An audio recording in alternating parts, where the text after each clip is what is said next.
Hi there. Today we're going to talk about shipping hatching eggs.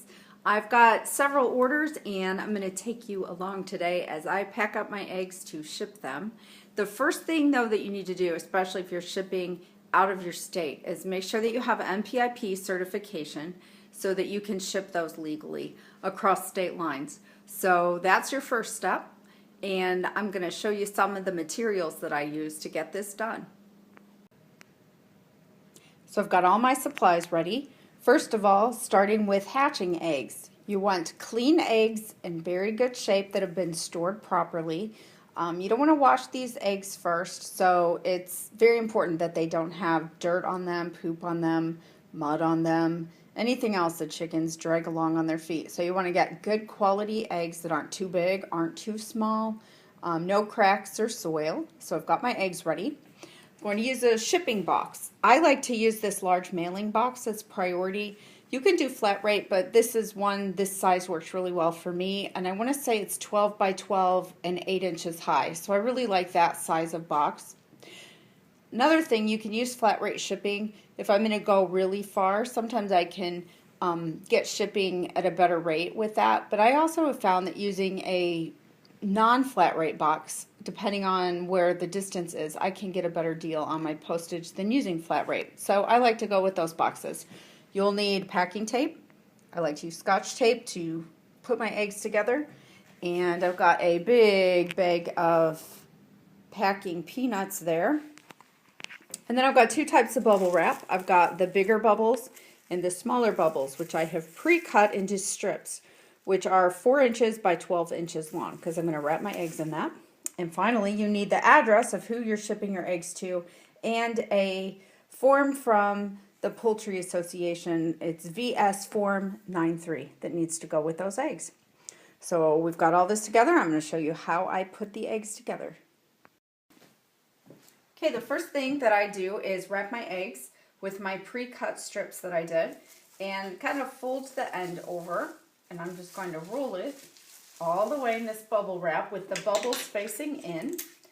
I'm going to take a little piece of tape, seal that end together, and then I'm going to fold my ends over and do the same thing, kind of so it makes a little poof on each corner to protect the corners of the egg while they're shipping.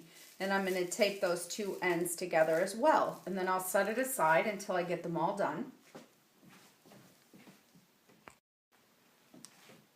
So once you have all your eggs wrapped, the next thing I like to do is put this big bubble wrap in the bottom of my box and have enough that it comes up both sides, so I kind of match the box.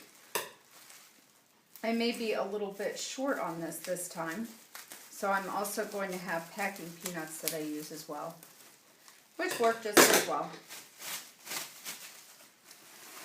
So what I may do is just do my sides with this wrap. Cut a little over there. And then you want to put packing peanuts in the bottom of your box. You're just going to pour them in. You can buy all the shipping material. I like to use eBay. There's plenty of sources. If you're in a pinch, you can get it at Walmart even. And you want to get your packing peanuts to cover the bottom of the box, so that they're making a nice cushion for the eggs. And maybe about halfway up or so, maybe not quite halfway up. And then you're going to place your eggs in there.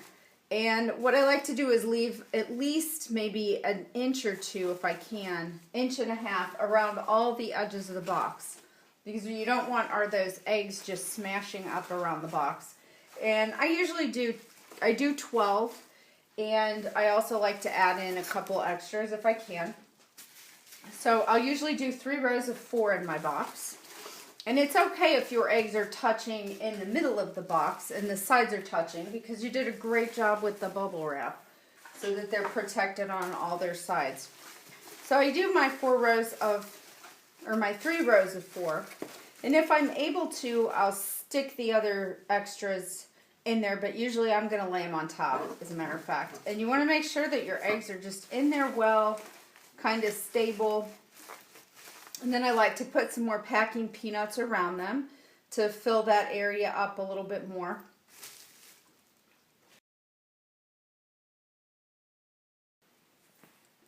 Okay, I have all my eggs in there, and I have now filled up to the top with packing peanuts.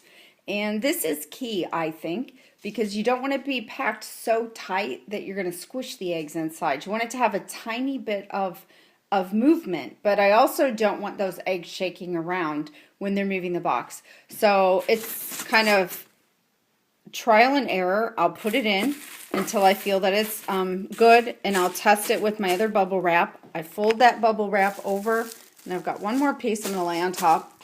And when I close that lid, I want to make sure that the lid closes, that the bubble wrap and packing material is at the top, but it's not squishing it down, packing it.